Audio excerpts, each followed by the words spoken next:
you want to be able to, put on the mask, so you're not, hurting anybody. Mm-hmm.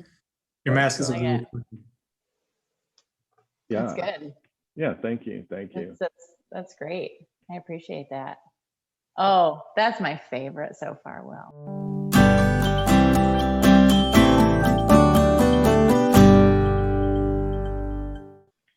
Welcome to the Greater Calling Vlog. My name is Will Crooks, and my co-hosts today are Whitney Schultens and David Edson. We all work together on the advancement side of Greater Calling, and this vlog is a fun and collaborative way to explore best practices to maximize the good percent of your business. It's that part of your business that just makes the world better.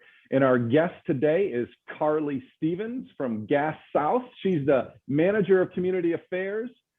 She manages the company's corporate citizenship strategies, which include philanthropic giving and employee community engagement. Carley graduated from Calvin College in Grand Rapids with a degree in philosophy. Many of our viewers may have wondered, what can you do with a philosophy degree? Well, work at Gas South in corporate social responsibility is just one of the many things to do.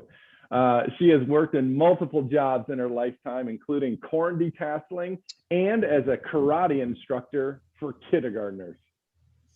Yes, Carley, I did. There's I wanted to ask a question about that. So I believe that there's a lot of life lessons you can learn with the different jobs that you have, good or bad. Mm-hmm. What's one life lesson you learned teaching kindergartners karate? Because that must have been pretty challenging. Yeah, a lot of patience, right? It taught me that I didn't want kids at that time, and that I underestimated their physical ability and overestimated their emotional ability, for sure. Because they could take me out, but you can't reason with a kindergartner. That's right. Well, one of the things that we like to do is get to know you through stalking you, basically. And so we found this picture of you, and we just want to know what in the world is going on here. Yeah, not creepy at all, the picture or the stalking. This was a pie eating contest that I participated in and lost, but had a great time doing. So I do prefer, I think I would have done better if it had been cherry or apple pie, but because blueberry's not my fave, but I did all right. Looked like a lot of fun. And so you were doing a fundraiser at the time. So that's wonderful. A couple questions getting into business about corporate social responsibility and about Gas South. First of all, what do you love about working at a gas company? Not about the gas. I really could kind of care less about that. But I really do love the corporate culture at Gas South. So we have a purpose to be a fuel for good, and our values are to put people first, do what's right, and strive to win. And those just really resonate with me personally. So it's an incredible environment in which I work. So I love the company. Yeah, values and culture are huge for sure. One of the visions that you have in your role at Gas South is how to integrate corporate social responsibility into each department and not just have CSR as a silo. How do you go about doing that, and why is that important to you? Well, I think it's really difficult to do, to be honest. It takes a lot of effort to have conversations and to listen and to empower employees to feel that they can carry out this goodness into the community. But one of the ways that we've done it is through our volunteer efforts. They're called team grants, and any employee can apply for funding for their own volunteer effort in the community, however they feel comfortable and empowered and impactful to do so. So we're really excited about that, and it's really kind of broadened the reach of our employees and our company as a whole.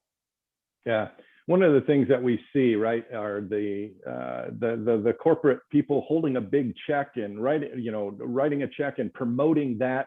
One of the things that a business must be is profitable, but there's also marketing and advertising that helps a company be profitable. But then there's the tension with marketing when it maybe uses corporate social responsibility to create more profits. How do you dance with that tension? Yeah, I'm not a good dancer when it comes to that. So I don't dance well. It is tense. It is tense. Yeah, karate. I pull out my karate skills from teaching kindergartners. Exactly. I really think, it's all about kind of asking the why again, like, why are we doing this? Because if it's just for the presentation, and if it's just to pat our own selves on the back and promote ourselves, then I think we really need to consider what we're doing in that space. Because we have marketing to be able to do the billboards and the commercials and whatever they need to do, the brand studies. But I really think the CSR space, the corporate citizenship space, is for collaboration and not competition. And it's for transformation, as you've said, Will, and not transaction. So coming back to that, why we're doing what we're doing is always really important to ask ourselves that question before we kind of continue. Yeah. David, do you have a question for Carley? I do. So love the work that you do and just kind of the vision you were sharing. So obviously you have important work too, keeping people warm and all that. So with your role, how do you envision philanthropy in the next like 10 to 20 years? What's the big dream with what you do? There's so many on the dreams, right? I think first and foremost, just in general, I would love corporations to be more collaborative in this space and not view it competitively, to really tackle an issue all together and put our manpower and resources behind it. I also envision, just from our industry, really viewing utilities or natural gas and energy as a basic human right, and really working toward that kind of equitable energy, so that all people have access to stay warm, to cook their meals. And I really just think, that ripple effect of empowering people within our company and across companies to do what they feel strongly or passionate about doing in their communities, and equipping them and using our resources to enable them to do it. Well, big dreams. Whitney? Yeah, what are one of the local or global partnerships that you have that you just really have a lot of fun with, that you want to highlight? Oh man, so that's tough, Whitney. I would say one that hits home with me for right now is Nana Grants. They supply daycare for single mothers that are enrolled in technical college. It just really hits home because I am a mother. I'm not a single mother, and I don't know how single mothers do it. And I also know the cost of daycare, which is ridiculous. So being able to provide that for mothers who are in technical college, I just think is really important, especially in this time and space that we're living in. Great. Final question. What's one gold nugget that you want to leave us with today about kind of utilizing the good percent in today's business world? I really think as long as you can shoot for over 50% being the good percent, whether that's 51, 75, 60, 100. But I really would say that, everyone is responsible for the good percent. You don't have to be in a corporate citizenship role. You don't even have to be in a leadership role.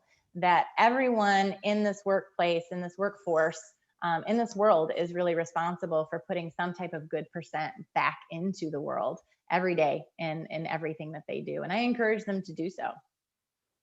Thanks so much, Carley. Thanks for the insights and joining us today. And thank you for watching. I'm Will Crooks of Greater Calling, encouraging you to make the most of your good percent.